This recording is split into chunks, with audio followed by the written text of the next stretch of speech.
The 76ers dropped to 0-4 on their 5-game road trip Tuesday night with the loss to the Warriors. The loss was one thing, but the loss of Joel Embiid is a bigger story.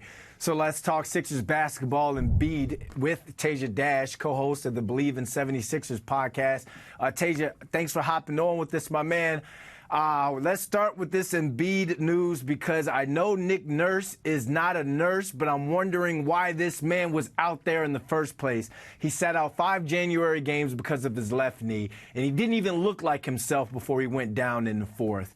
I guess I'll ask you, should he have played in this game? And if he's out for an extended period of time, can this team still win games? And I need to preface it, though, MRI results haven't come out just yet. Yep. Okay, right. let's just throw that out there. So we're still holding our breath. Yeah. Quick answer, no. I don't think he should have played in the game. And I think it's unfortunate that he feels like he has something to prove by playing in such a game, especially with his resume. And honestly, he's in a lose-lose situation where injuries are concerned. I think a lot of players are nowadays, period. You play out scenarios before the game. If he misses the game, he's called a ducker. If he plays injured and looks like bad, then he's called overrated. If he plays well, then people say he faked it previously to avoid certain matchups. If he plays, worst case scenario is what actually happened in the end, and he got injured and possibly made it worse. So it's really tough for players nowadays, and especially with all social media they are dealing with. You know, they don't know which way to go, and I feel like you just go with their instincts and go with their docs. Second question, yes, they can still win games without him. With the decimated roster we have right now, it's going to be tough. We need all hands on deck. Maxey's got to play. Harris got to play. Batum and Morris, guys that I wasn't expecting when the season started to say I needed to be in there, need to be in there. Like, we need everyone out there to – and if everyone needs to help make up for Joel's loss, and that's almost impossible to do, but, you know, everyone's got to play perfect every night, unfortunately. We're going to talk about that laundry list of injuries that this team is faced with right now. Draymond Green went on this podcast last night and was talking about how Embiid was kind of forcing it, trying to play because you have to play that certain number of games to be eligible for to be MVP or to get accolades. Would you have rather him sit out and be healthy for the playoffs, or do you think he kind of pushed through just to be able to be a favorite for the MVP back-to-back in this race? You know, it's funny. We were just talking about this on our show, Marcus, my brother, and Eric Snow, Believe in 76ers, and we were saying how if you lowered the games, would guys still miss a lot, or would it be enough to be like, okay, it's a 60-game season, let's just play it all? We all thought that they would still miss a lot of games, even comparatively to that. I'm all for sitting out games in order to make sure he's healthy for the playoffs. He's already won MVP. He's crossed it off his list, and he's having one of the most dominant seasons in recent memory. He's unquestionably the best player in the league. He's having an incredible season. What will change his legacy, right? Is it winning another MVP? It's getting past the second round. You got to clear that off your schedule. You got to clear that off your to-do list. You got to get to a championship. You got to win a championship. That's the goal. Everything else is just filler.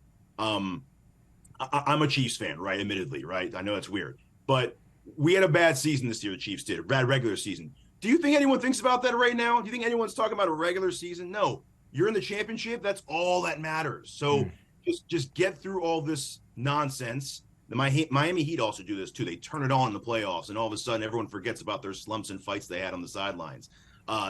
You kind of roam through the regular season, you flip a switch, you take it seriously, and I want a healthy Joel for the playoffs. And if he needs to be shut down, then so be it, because when it comes down to it, I'd rather be a 6 seed with a healthy Joel than a number 2 seed with a banged-up Joel in the playoffs. That's interesting, man. You'd rather him get past the second round of the playoffs than saying that's better for his legacy than a back-to-back MVP. As a former professional athlete, I'm with that. I'm a team guy. You know, I was never MVP of anything in NFL or CFL, but, you know, I won a Grey Cup and Super Bowl. Yes, you need that star player for that playoff run. So I'm with you on that one. Now let's get to this laundry list of injuries. They were already down 5 players ahead of Tuesday night's matchup because of injuries. Let's say the MRI results on Embiid shows severe damage. Should the 76ers then become buyers with the February 8th trade deadline coming up? Yeah, so I think it really depends on how bad the results are, right? So if his injury is just a regular season injury and they think he'll be fine long term as far as playoffs go, then yeah, you make all the appropriate moves you were already planning on doing. Don't change it. Everything you were planning on doing to make us that championship contender, go ahead and keep doing it. Because again, the playoffs are all that matter. If it's an injury that'll keep him out the entire season, no, I really don't think there's a point to go all in, especially if Morey is trying to maintain this long-term cap space plan for next season. Because, who does he want to go after in the offseason? Guys like I've heard Paul George, which is a pipe dream in my mind. It's like a LeBron-type pipe dream.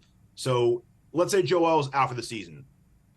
What's the biggest name I've heard of us going after realistically? DeJounte Murray, okay? You go to DeJounte Murray, he comes here. Are we a championship contender without Joel? No. And that's not a slight on Murray. I think he's a great player. I think he would move the needle a great amount with Joel. But without Joel, we're another team in the East, man. We're going to be another victim to Boston at some point, if we even get that far without Joel. The only thing I could see you doing if he's out extended time, which might change with his injuries, I would say is bump up the insurance policy big man higher on that list that you may have gone before. Okay. So before we might have just needed a guy just to fill in for depth if Joel misses here and there. Now, if he misses extended time, you might have to go ahead and bump up that on the priority list. I like it. Thinking long term when it comes to these plans. This team 0-4 on their 5-game road trip. What's going on with this team, man? Talk to us. What are your biggest takeaways from this road trip so far? Biggest takeaway. So it's been rough. It's been a rough road trip. Indiana, we were missing Tobias. No excuses that they were missing Halliburton. We've actually had a hard time against Indiana this year. We're 1-2 against them. So that loss did sting. Denver, I thought we played exceptional. We just wore down toward the end of the game, and the champs played like the champs when it mattered in the fourth quarter. I think we were winning with like 4 minutes left, and they just blew it kind of wide open from there, and then we kept it a little close, but you can kind of tell it was going Denver's way at that point. We had career nights from Pat Bev, Paul Reed, and I feel like if we played that same way against Portland, we would have won, but we didn't, and got absolutely dominated against an inferior opponent. That was the low point of the trip in my mind. Well, not counting Embiid's injury, I'm just talking about play. Golden State, that's a tough one. We needed that one really bad, but I feel like so did they. They were about to go on a 5-game road trip.